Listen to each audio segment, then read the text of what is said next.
আমি তৎপৰতকৈ আমি চিৰিয়াছ। বিজেপিয়ে প্ৰত্যেকটো ইলেকশ্যন খুব চিৰিয়াছলি খেলে, লাগিলে পঞ্চায়তৰে হওক বা যিকোনো পৰ্যায়ৰ ইলেকশ্যনে হওক।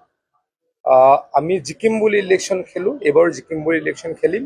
মই ভাবোঁ এই উপ নিৰ্বাচনত বিজেপিৰ প্ৰাৰ্থীগৰাকী নগাঁও লোকসভা নিৰ্বাচনত জিকিব আৰু হিমন্ত বিশ্ব শৰ্মা ডাঙৰীয়া আৰু দিলীপ শইকীয়া ডাঙৰীয়াই প্ৰধানমন্ত্ৰী মোদী ডাঙৰীয়াক লোকসভাত এটা চিট গিফ্ট দিব। মাইনৰিটি ভোট যথেষ্ট বেছি। আগৰ পৰিৱেশ সলনি হৈছে। কেইদিনমানৰ আগত আপোনালোকে চাগে লাহৰীঘাটত দেখিছে, লাহৰীঘাটত প্ৰায় 15-20 হাজাৰ মানুহ আমাৰ সভাত উপস্থিত হৈছিলে।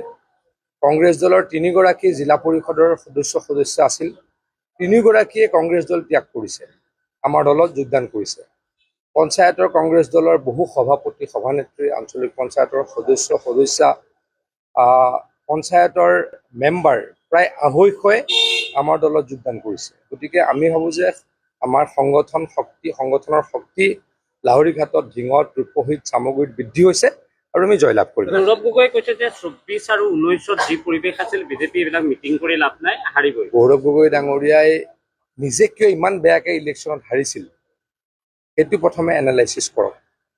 তেখেতে প্ৰত্যাহ্বান জনাইছিলে, আমি অস্বীকাৰ নকৰোঁ। যোৰহাটত জিকি বহুত ডাঙৰ কথা কৈছিলে, আমাক একেবাৰে নিঃশেষ কৰি পেলোৱাৰ হুংকাৰ দিছিল।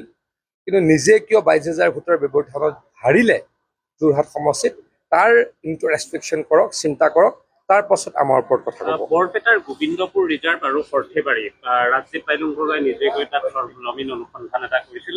তাত 1946 চনৰ পৰাই সেইটো চলি আছে। ব্যাপক মানে তাত বেদখল। মই ইমান নাজানো কাৰণে কমেণ্ট কৰিবলৈ বেয়া পাইছোঁ। কিন্তু বেদখল, যোনে বেদখল কৰিছে তাৰ বিৰুদ্ধে আমাৰ যি চেষ্টা বা আমাৰ যি কৰ্তব্য চৰকাৰ, সেইটো পুনৰ জাৰি চলিব।